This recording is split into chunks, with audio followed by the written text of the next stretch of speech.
Today, I want to talk about perception. So we've been doing this bit of a series on the five khandhas, and we've been discussing feeling, first of all, body or form, all material things, and feeling. And today we'll put our attention on perception. And it's a really interesting contemplation about what all is included in this. On the basic level, perception is defined as one of the khandhas as the way of perceiving that which comes to us through our senses.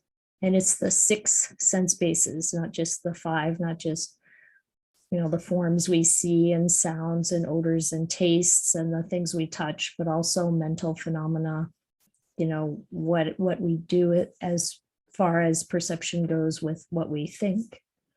And so that brings us into a lot of interesting territory, especially for how we can practice.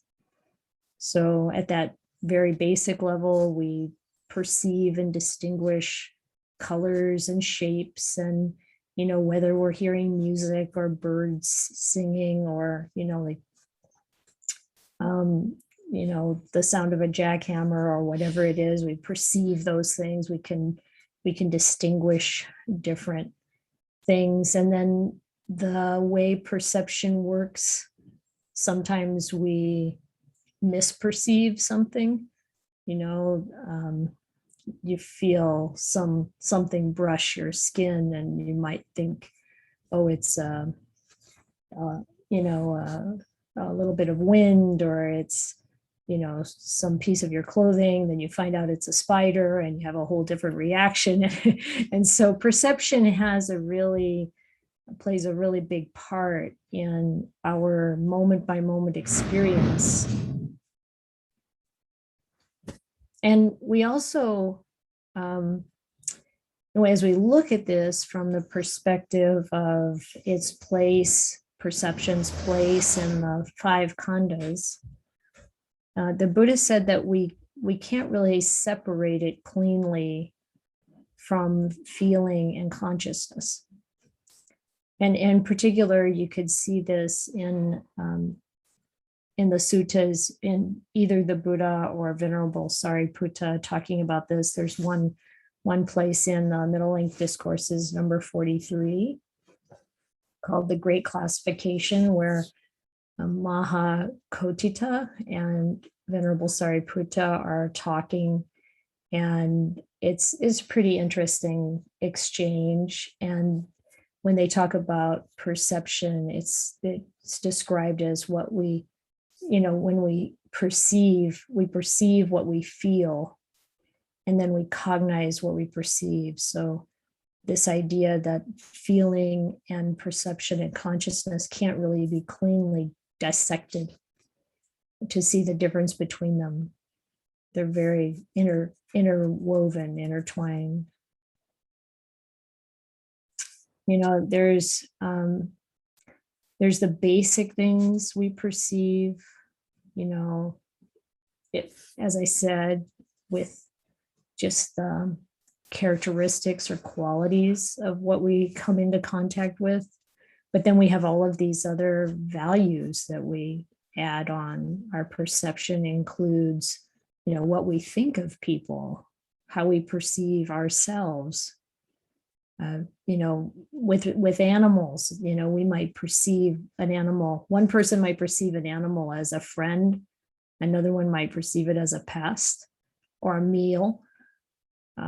You might think it's cute, or it's mean, or it's dangerous, or it's friendly. There's some kind of basis for these perceptions sometimes in the moment. Coming across a living being that is acting in an aggressive way, but it can also be that it's just our perception based on our past, based on our karma, based on our experience from the past. And we all know that this is the case, that, we might have a perception of something, and another person experiencing the same thing will have a different perception, a different take on it.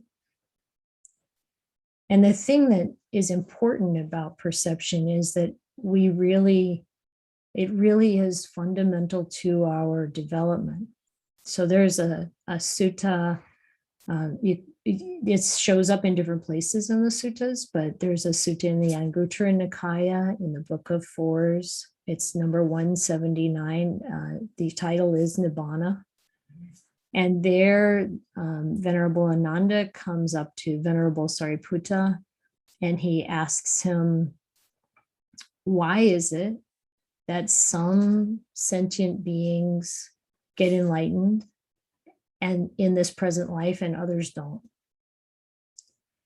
And the answer that Venerable Sariputta gives is that some sentient beings don't really understand which perceptions make things worse, which keep things steady, which perceptions lead to development or distinction. You know, when he says distinction, it means developing real wisdom, and which ones lead to complete understanding or awakening. And so it's like, to see that this is about perception is pretty fascinating. And the opposite. So if we understand, if a person understands what perceptions make things worse in terms of our life, in terms of our mind becoming, or standing in the way of the mind becoming pure, which perceptions keep things steady or stable in terms of our development, which things lead to real development and real insight. This is really crucial to our awakening. So the question is, how do we use perception, and how do we begin to appreciate what kinds of perceptions we have that have been kind of conditioned into our being, into our character, into our the way we think, so that we can start to tease those apart and let go of the ones that are not helpful, let go of the ones that hold us back. So a really kind of common thing is that, we hear something, so there's the contact, and we perceive it as something offensive, and we take it personally, and we get angry or irritated.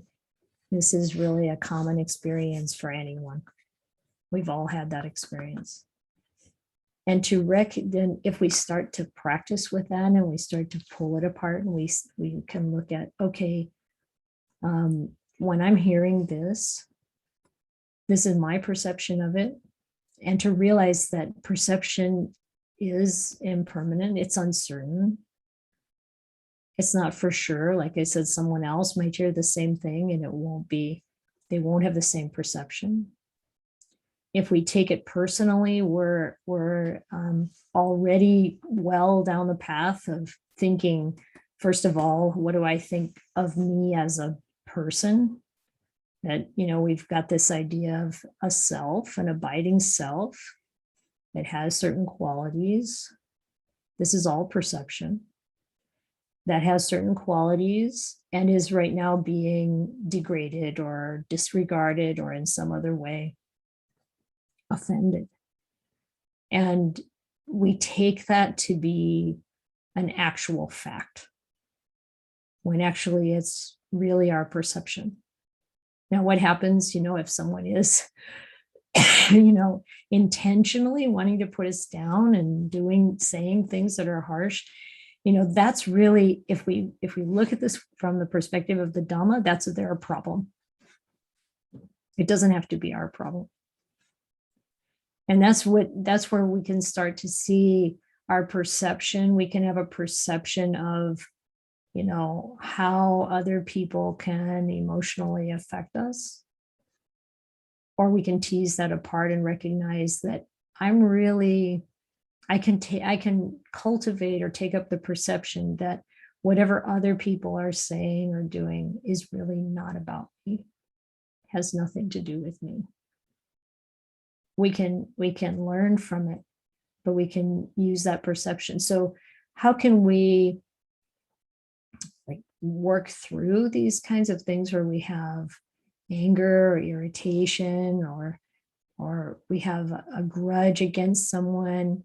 And one way to do it is to cultivate the perception, first of all, of impermanence, recognizing that this is not sure.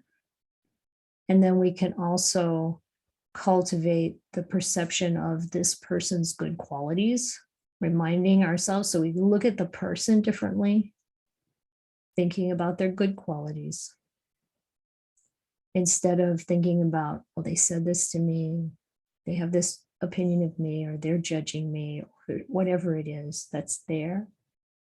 When we think about their good qualities, we have more chance of developing kindness toward them.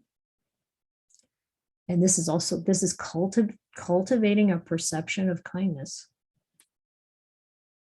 If we think about how they're suffering, because when people say things that are unkind, there's suffering there. And then we can cultivate the perception of compassion. And when I say it's a perception, it doesn't mean that's not like it's fake or just an idea, or it's somehow illegitimate. It's actually the development of the perception is actually brings the kindness up in our heart. It actually brings the compassion up in our heart. So sometimes people ask, well, how can I create, metta or karuna?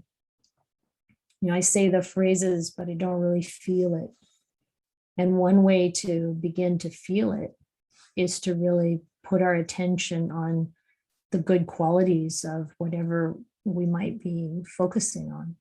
It could be good qualities in ourselves, good qualities in other people, and good qualities in that dog that we think is being threatening, or the suffering in ourselves, the suffering in others, the suffering of that dog being afraid. And then what will arise is an authentic feeling of kindness, or an authentic feeling of compassion. And from that place, we can begin to cultivate that even more strongly, more fully. And it can really grow in us. But it's all based on perception, how we are seeing things. And so this is why when Venerable Sariputta or the Buddha are saying that this is integral to our awakening, this cultivation is realizing what kinds of perceptions help us to develop on the path, and to really put intention and effort into cultivating those. So if we do this regularly, like when we feel irritated or angry or some other feeling arises, then we can really cultivate this perception to a point where there's true development in the mind, true development of the heart. Another thing that we can do when this happens is we can change our focus in other ways. When there's something unpleasant, we perceive as unpleasant that comes to us through our senses, we can put our focus on ourselves rather than putting the focus on the source of that contact, the source of that. So if someone's saying something or doing something that we find irritating, if we put our attention on ourselves, so this is kind of that idea I talk about often of, when we have some kind of reaction in ourselves, emotional reaction, and we, just notice the triggering event, just give it one sentence, and then we turn to the feeling in our body and we work with that. This is an idea of changing our focus from the story to our perception and our reaction to it. how it feels to us. And we can look at that in a way that brings up kindness or compassion for ourselves. We can contemplate suffering, and that helps to keep us from responding or reacting in unskillful ways. And it also helps us work through whatever the conditioning has been that causes us to take things personally and to deepen the suffering in ourselves and the animosity we might feel towards others. So we start to look differently at the world, and we start to look differently at other people, other living beings. Our perception changes. And perception is so unstable. It really changes, and good thing, because we can actually shape it, cultivate that kind of change in perception.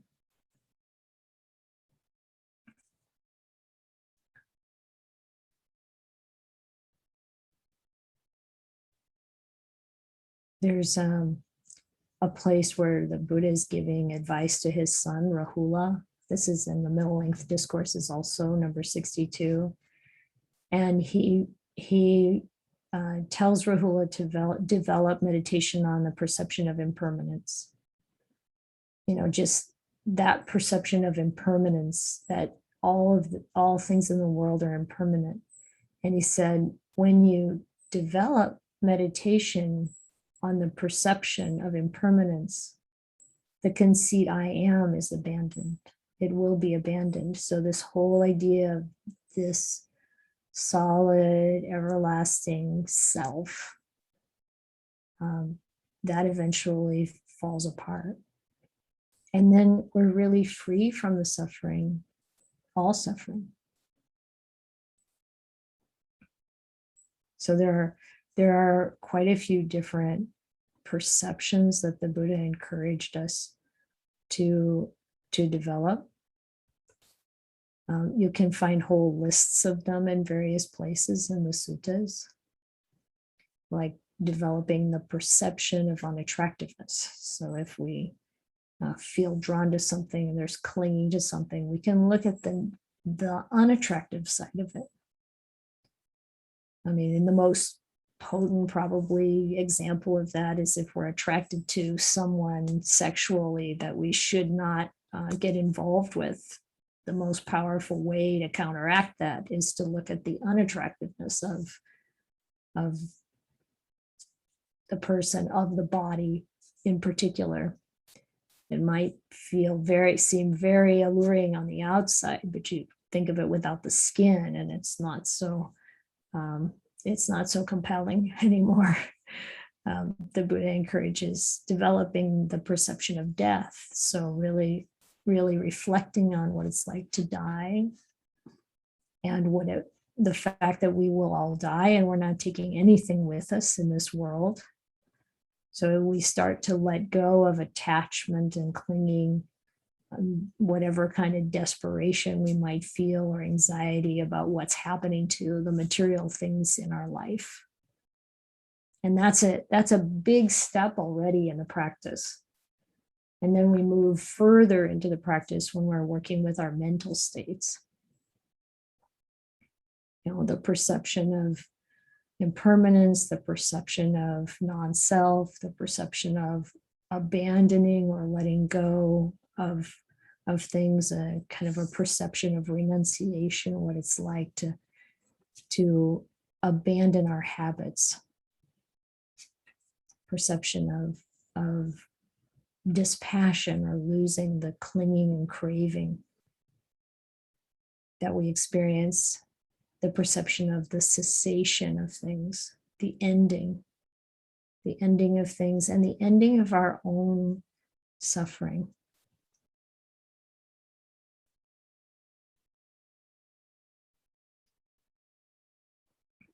So as you can see, this is a very many-layered, quite powerful reflection of various kinds. The Buddha also talked about developing the perception of emptiness. And there's a place in the Middle Length Discourses, number 78, where he talks about this in very kind of easily relatable terms. Like he said, if you're meditating, you're he said if you're not putting attention on the perception of being in the village, let's say you're meditating, you're living in town somewhere, but you turn your perception away from that, you're not paying attention to the perception of people. Instead, you're putting your perception, you're putting your mind on the perception of forest. This is the way he talks about it in the sutta. You enter into that perception of forest and you acquire confidence and steadiness of mind. So you kind of get that idea. He's not talking in some kind of really esoteric terms. He's talking about, where do we put our attention? Like if you've ever been around, in a place where there's a lot of noise, a restaurant or something, you can turn your attention to just the person in front of you and you can kind of block out everything else. Or you can turn your attention to a table, like even quite far away in the room, and you can hear what they're saying. And so oftentimes our attention is drawn to things that are actually irritating to us. And sometimes we can notice that we actually get a sense of, power or solidity of self when we feel irritated or angry, especially self-righteous feelings. And these are the kinds of things that the Buddha is encouraging us to recognize as not helpful to us in our development. So turn our attention to those things that actually bring us peace, happiness, flexibility, tolerance, patience.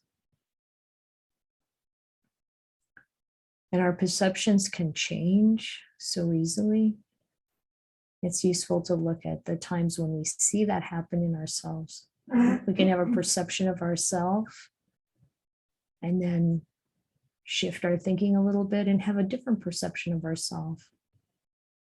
And even the things that we feel like, okay, I'm a kind person, I'm a careful person, or I'm a foolish person, or I'm skilled in this way or that way. But then we might in some way not be that way at some point. In a way, we want to be able to recognize our good qualities and encourage those, but not get locked into some idea that, this is the way I am, because I'm not like that every minute. And then we don't have to feel bad about that being the case. And just remember that our perceptions are malleable and not to be too kind of set on them. And that's true for other people too.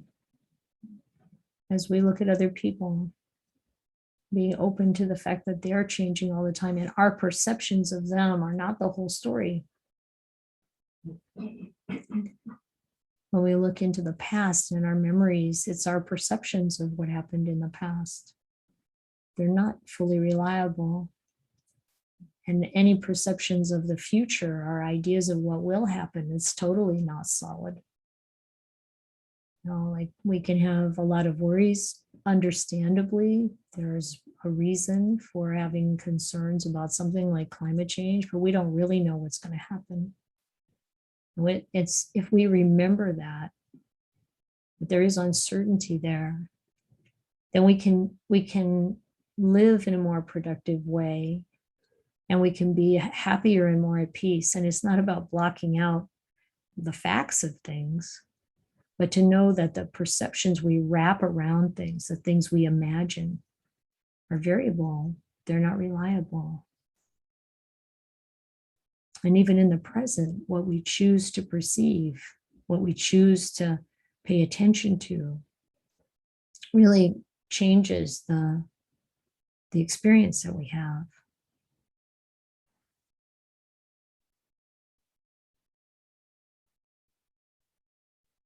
The Buddha talked about excuse me, compared perception to a mirage.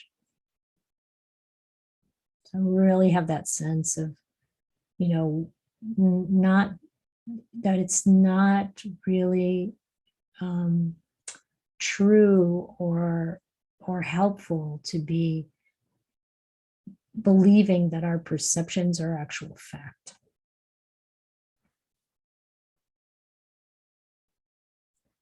So when we have some opportunity in practice, like, looking at other people in a new way, in a fresh way, or looking at a situation that we're in and seeing the benefits as well as the drawbacks. And then, shifting our perception, just noticing what happens to the heart. But when we shift our perception,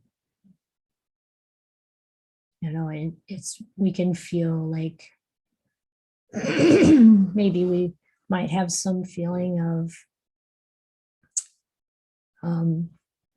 that we deserve something that we're not getting. This is a common kind of feeling. But if we shift our perception to what actually is there for us instead, we can really change how we're experiencing the moment. But our perceptions that we hold also have an impact on the future. So if we hold the view that,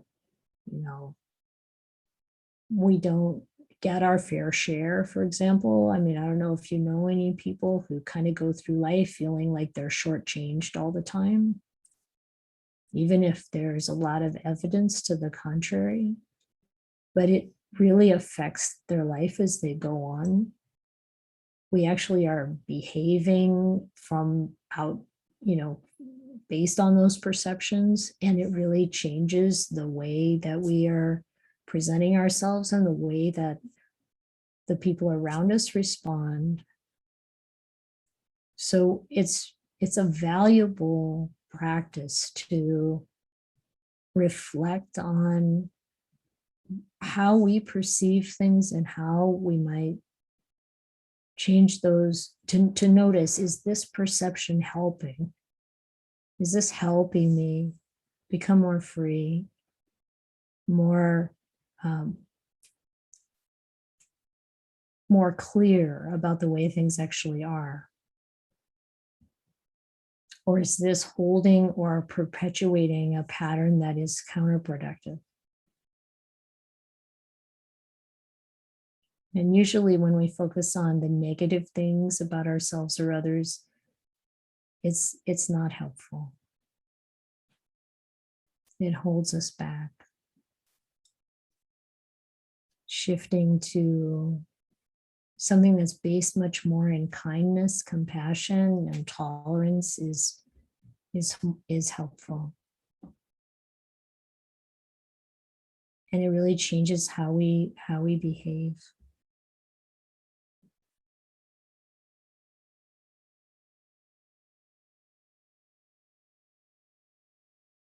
So with those thoughts, I'm interested in any questions or comments anyone has. So we can get into the real nitty-gritty. Usually the questions and comments help really flesh out the topic. Neil? Wow, yeah. I think I've always had for a long time had a sense that an understanding of sort of how our perceptions can be totally delusional is really a key to breaking through. And so this talk it has been long awaited by me. And so thank you for that. I'd really like to take a look at the Anguttara Nikaya Sutta that you mentioned in fours. If you could just say again what the number is. I think that was 179. Let me check my notes to make sure. Somehow I'm not able to. I did a quick look in the index for either Yeah. perception and nibbana, and neither came up with a sutta in the fours. Yeah, it's number 179. Okay. And then I have a question. So many things that you said sound like really great things to look at. But one thing that I often have trouble with is looking at something through the perception of impermanence. Because what tends to happen to me is I hear impermanence, and the way I think about it is, well, yeah, that goes without saying. Everything is impermanent. And so my instinct is to go with it, to enjoy it, because it's not going to be here for long. And so I think that there's some other level to looking at impermanence that I'm missing. And I wonder if you can help me with that. Does it make sense what I'm asking? It does. And I think sometimes I think your response is the right one, like, excuse me. Sometimes we have an opportunity to be with someone, a good friend or a teacher or someone, and we know that we're not going to have this opportunity to be together for very long, and you really do make the most of being present in that moment. But for a lot of things, we want to and even in that, we don't want to be holding tightly to it in a grasping and clinging way. But with other things, even more so, we want to look at, how do I let go and not be clinging to this or grasping for it. And in that, I think that it's a matter of just moving on, recognizing that it's impermanent, but then looking at the drawbacks, looking at the dukkha. So that's what the Buddha recommended. It's impermanent, it's suffering, and it's not self. And if you look at both the suffering and the not self parts, then you'll have a much more realistic experience and perception of the reality, such that you actually start to value the wisdom and the seeing of reality as it is more than the experience in the world.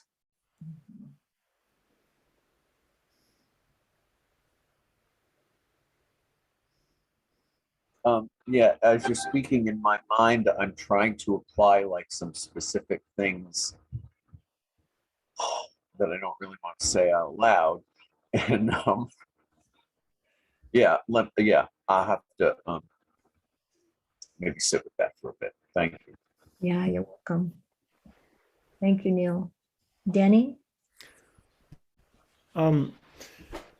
Yesterday, after spending way too much time reading about the end of the world, and I went out and I just had to buy one thing at this sort of drugstore, and so I'm checking out the lines, which is the shortest, which one will move the fastest.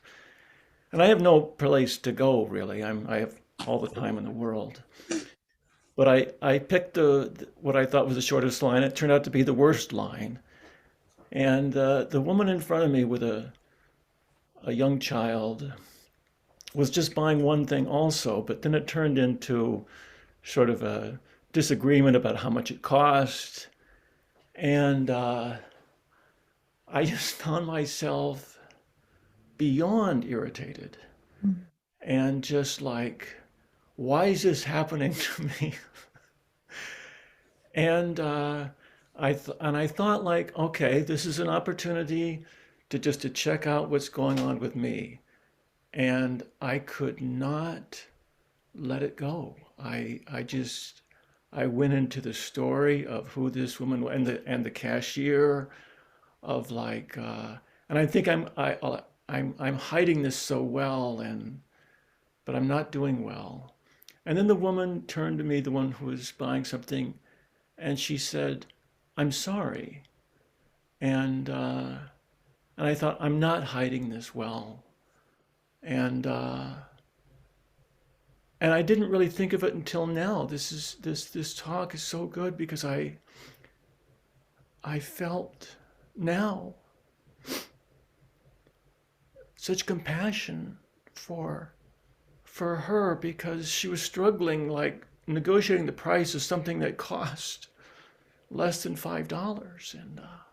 And this woman who's working there, she's working a minimum wage job. And I'm just filled with like rage almost. And I can't begin to access that. And it kind of, and then of course it turns into what's wrong with me? Mm. What's wrong with me that I can't feel compassion? And I sometimes feel like I don't know what to do with that sort of small irritation that and then I felt like I just lost this opportunity to connect with anyone there. And I also realized that I was in some level enjoying my irritation. I felt righteous. And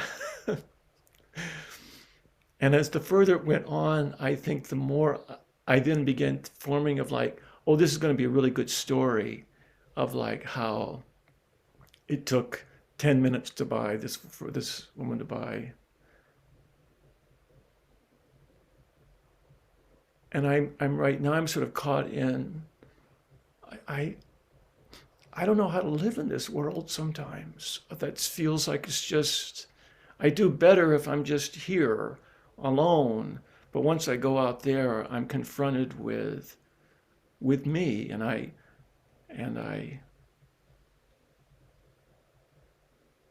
don't know. I'm just picturing like a lost opportunity to, but it's not a lost opportunity because I'm here and I'm seeing it now. Whereas in the past, I wouldn't even, it would just become another story. So thank you very much for this. But I guess I find it so in the moment. I mean, I began to recognize in the moment, this is not right. I'm the one. I'm the problem. And but I guess it's just a matter of doing this again. And maybe I recognize a day later, and then next time I will be able to bring more compassion and into the moment. So thank you. Thank you, Denny. That was such a beautiful expression of so many facets of this process. It was just amazing and poetically put, I must say.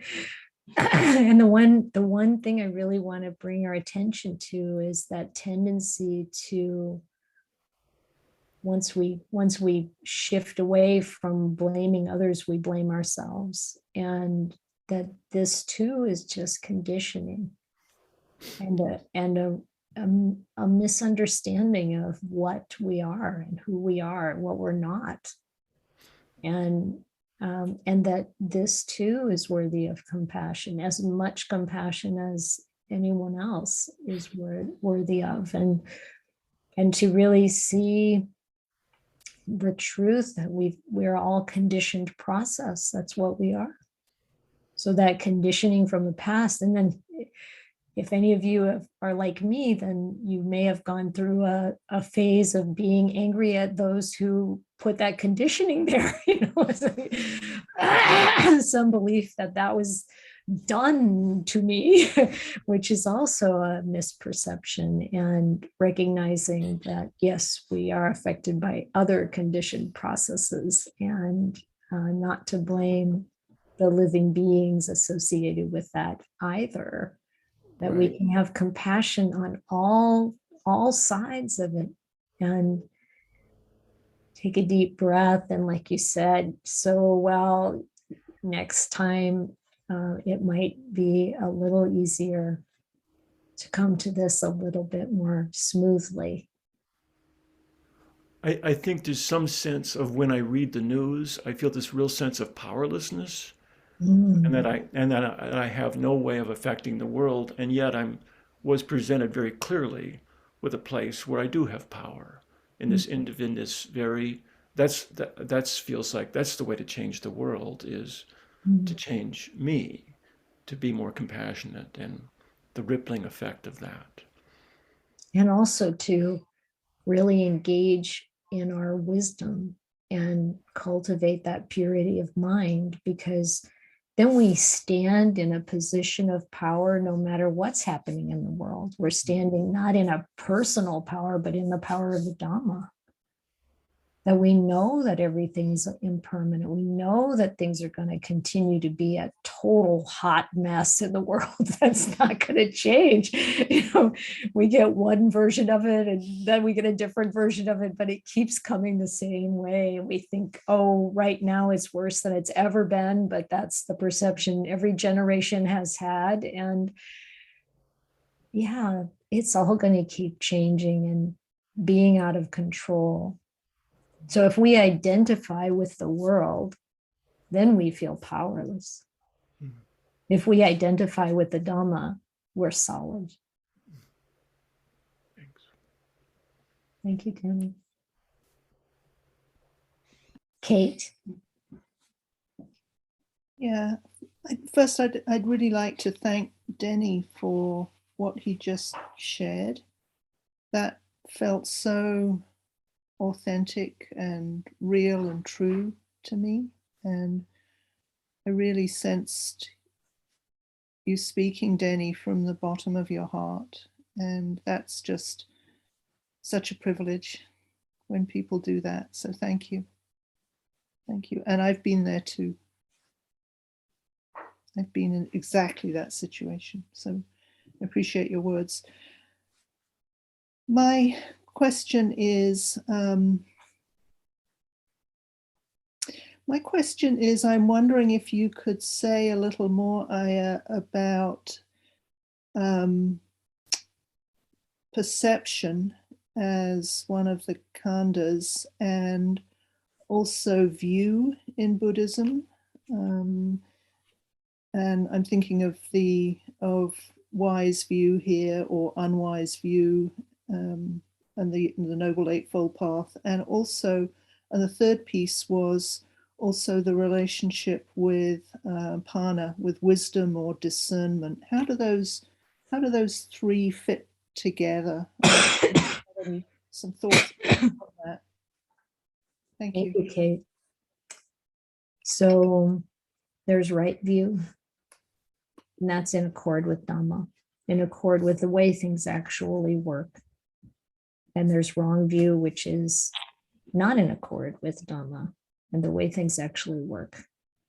And wisdom is generally, or oftentimes the Buddha defines it as knowing the difference between what's wholesome and unwholesome. So that includes right view and wrong view. And it also includes, those things that will create more suffering, and those things will lead us to more peace, more calm, more kindness, more happiness. And so perception is related to these because we perceive situations and experience. We perceive what comes through the senses.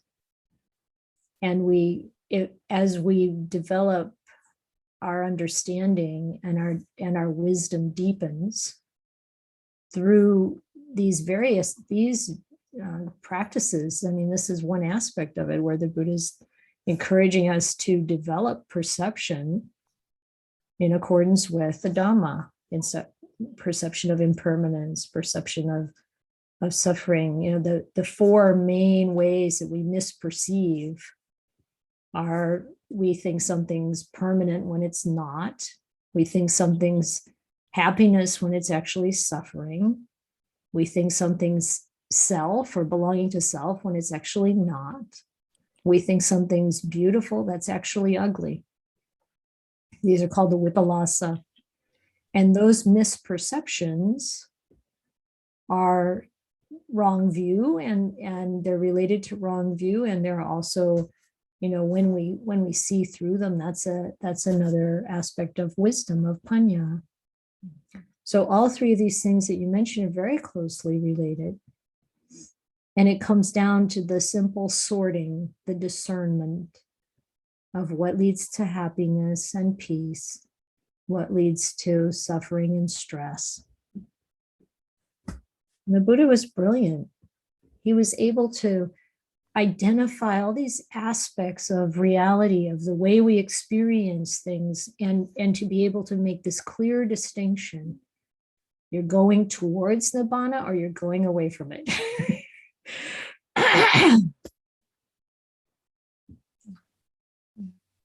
Okay, thank you.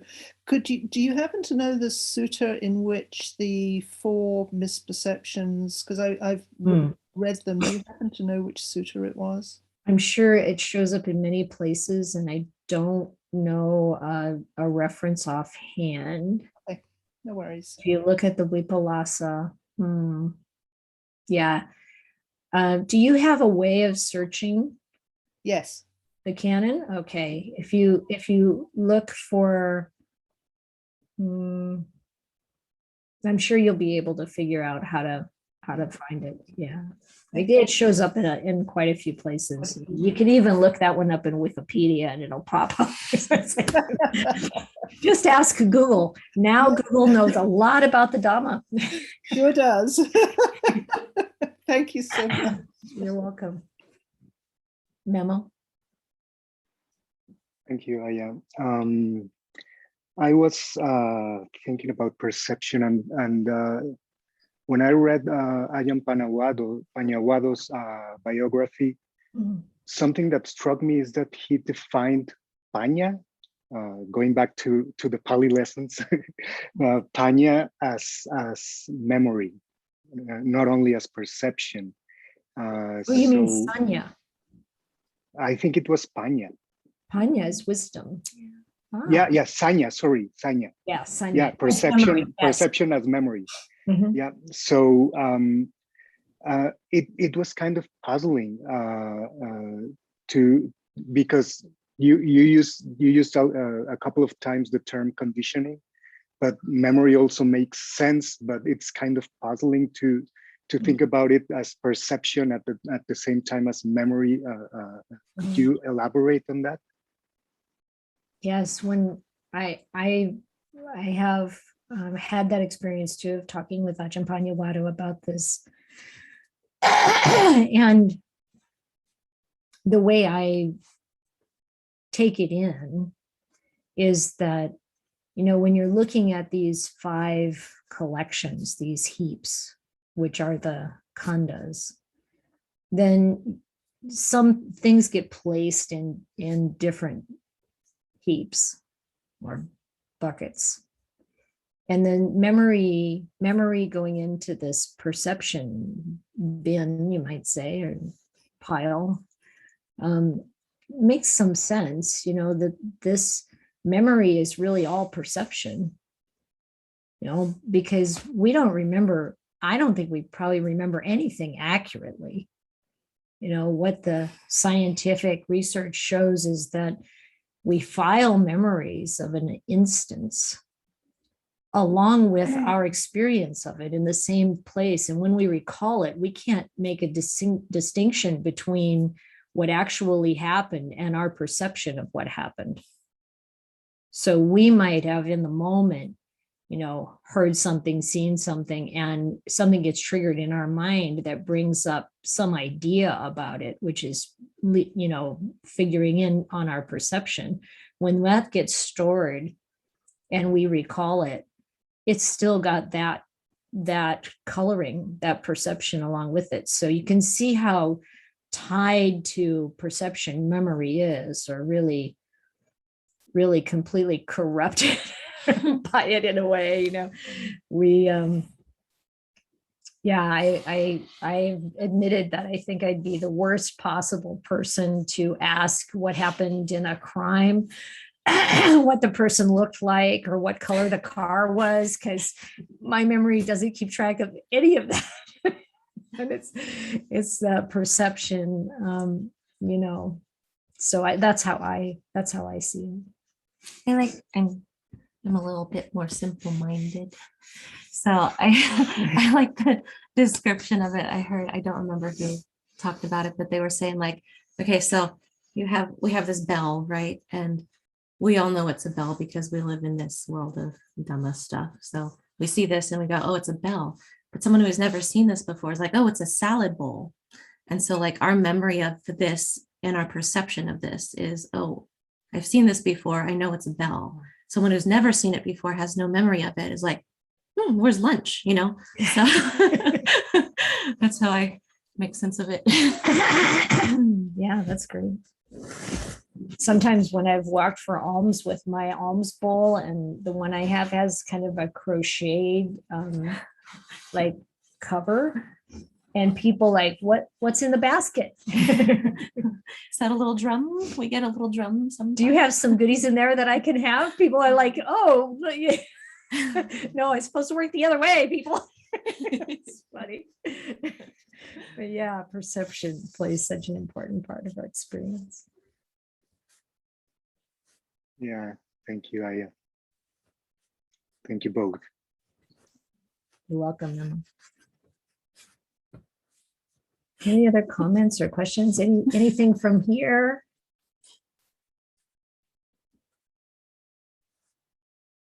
Maybe not. We'll see.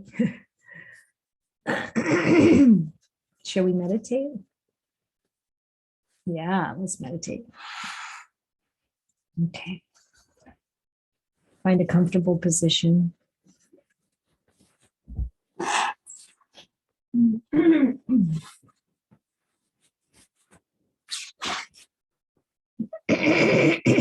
Excuse me.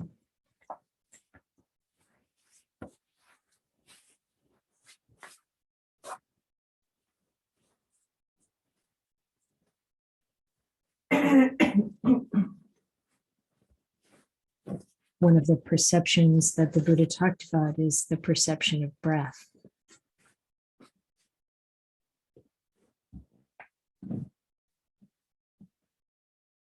So when we practice mindfulness of in and out breathing, we begin with an upright posture.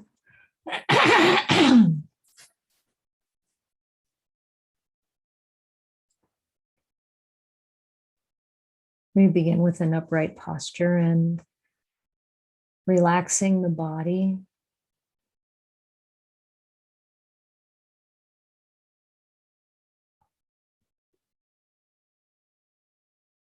And we establish mindfulness, and then this is also a perception.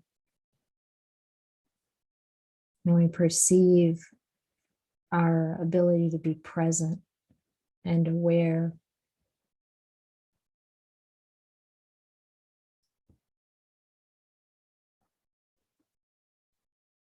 And we tune into the breathing, and we have this perception of breath.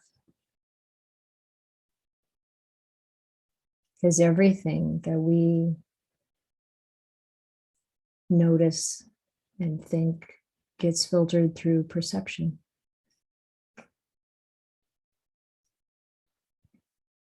And we feel the breath coming in and going out.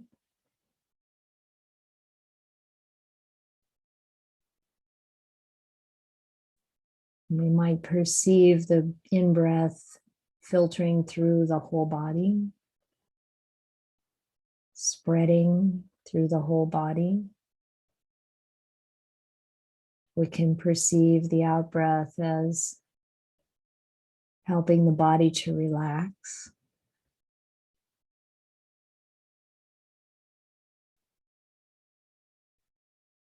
You can take some deeper breaths in the beginning. And we're told that helps to engage the parasympathetic nervous system, which signals the body and mind to become calm.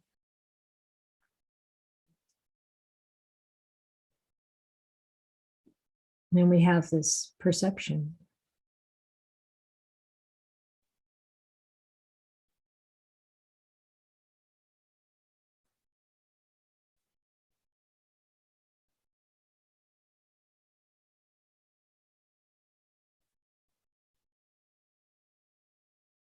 And sometimes when the mind is active, then we might put more attention on the calming of the mind, the calming of the body by focusing on the out breath.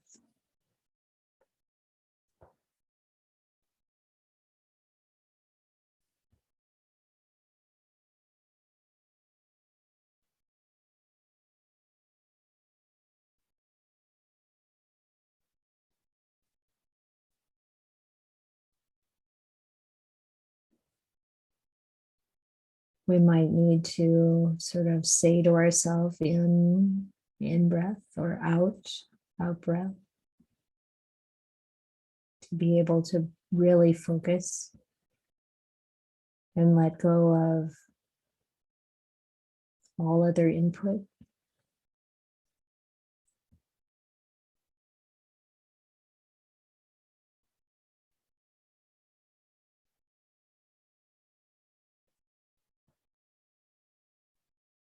And then we can smile,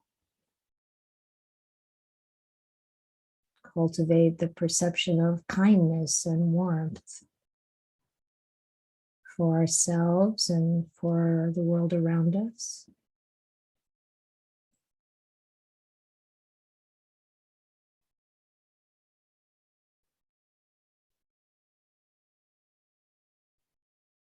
Being happy and at ease right here in the present moment.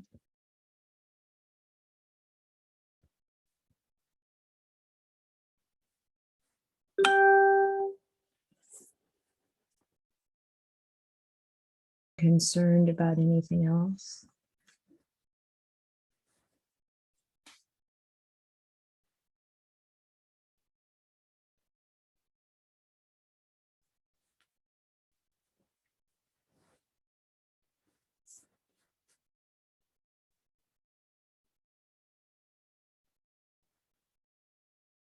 Enjoying the breath.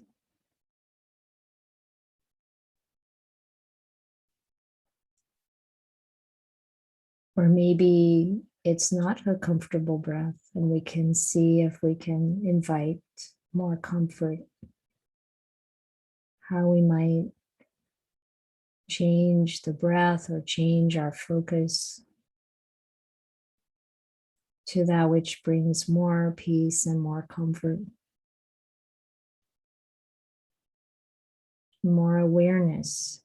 So being bright, alert, aware, and happy, peaceful.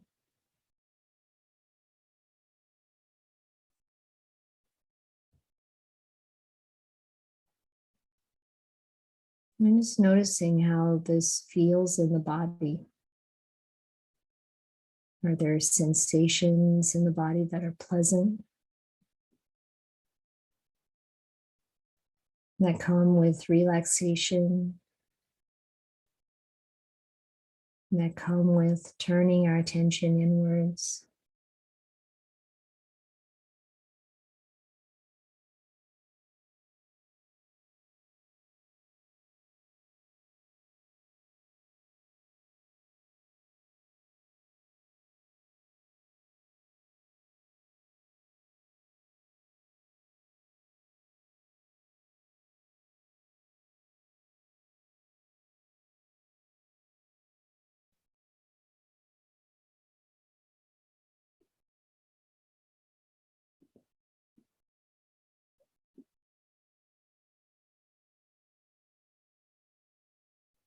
Our observation, our presence with the in-breath and the out-breath can be a bit in the background, but we can still feel it.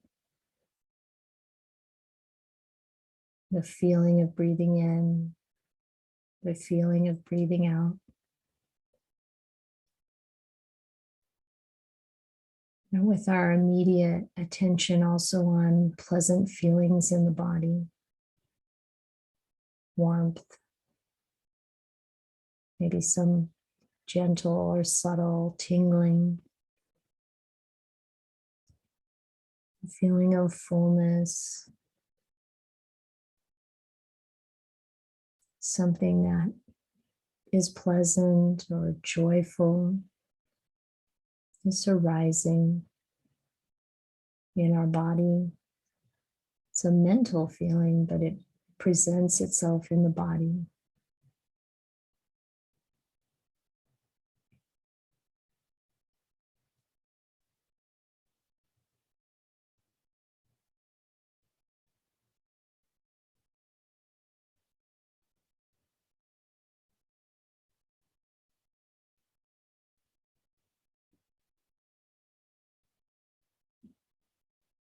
Sometimes pleasant feeling might be quite subtle, maybe just a little bit. That comes from being focused, just mindful.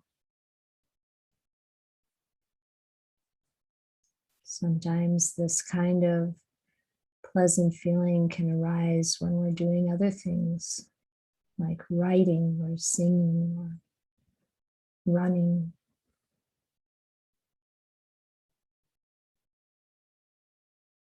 Playing music, making music. It comes from our attention, the quality of our focused perception. The mind really enjoys being focused, not in a strict or confining way, but in a pleasant, engaged way. We can get into the flow of present moment awareness.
When we have some presence, mindfulness, and perhaps some pleasant feeling, then it's also easy to develop the perception of loving kindness. You just recognize that feeling of appreciation in the heart. We might bring someone to mind and reflect on their good qualities. Maybe they're making their effort to keep the 5 precepts, for example. And what a beautiful thing that is.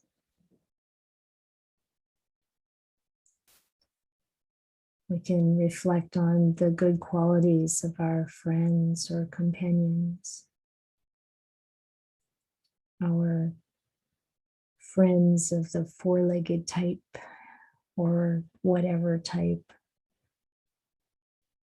their good and beautiful qualities.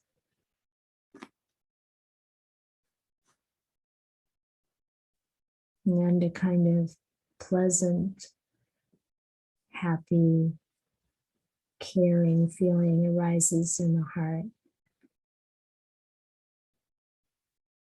Kindness is such an integral part of the path.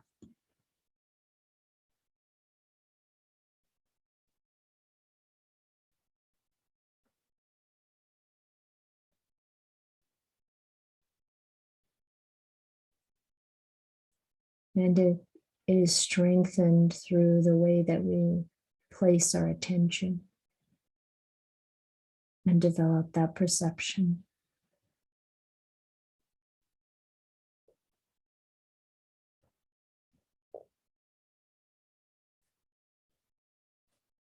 So that our whole being feels permeated with kindness, soaked in it.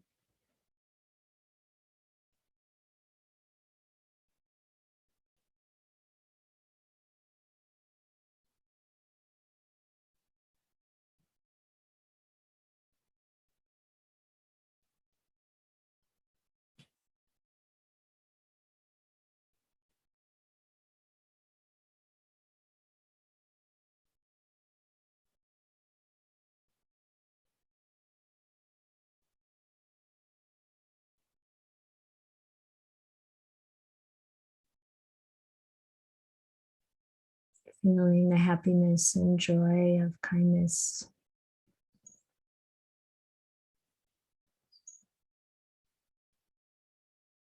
Continuing to let that spread and grow.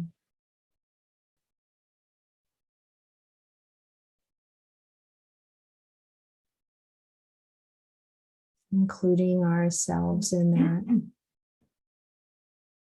beautiful, beautiful state, beautiful awareness.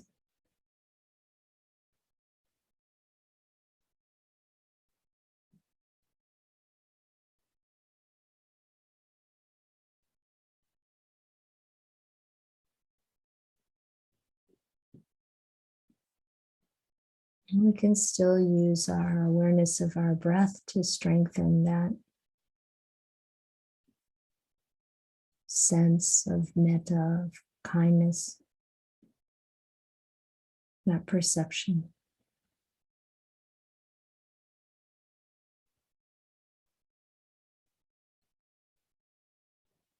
Grounded, solid, and inspiring.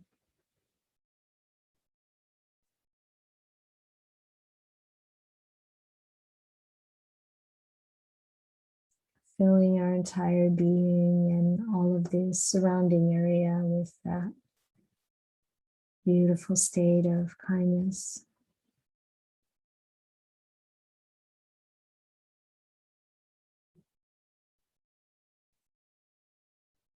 That unconditional love for self and others.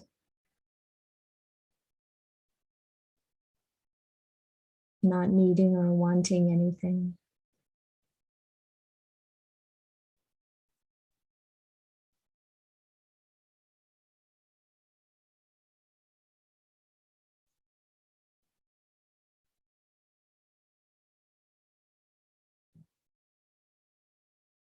Just a happy, pleasant, kind awareness expanding around us, continuing to develop.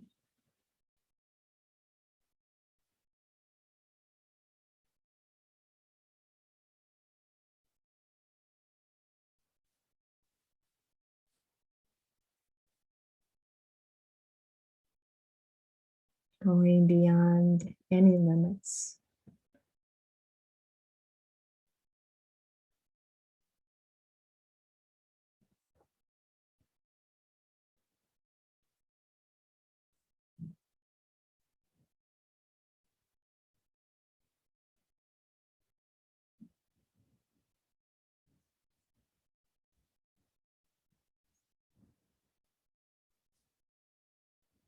bringing good to ourselves and to the whole world.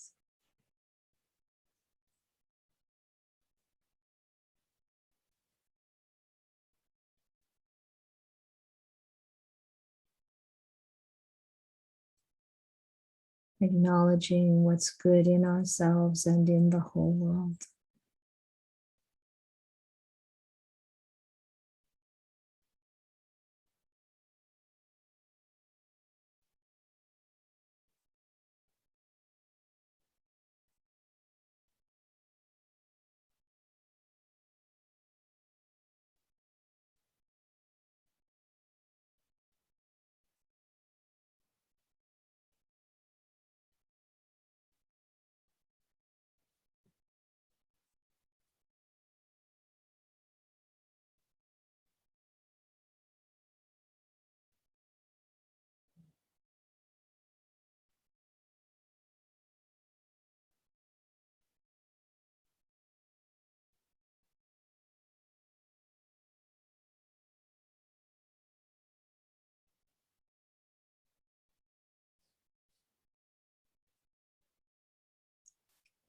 And then we'll see if we can maintain that kindness and allow it to continue as we bring our awareness back to our gathering.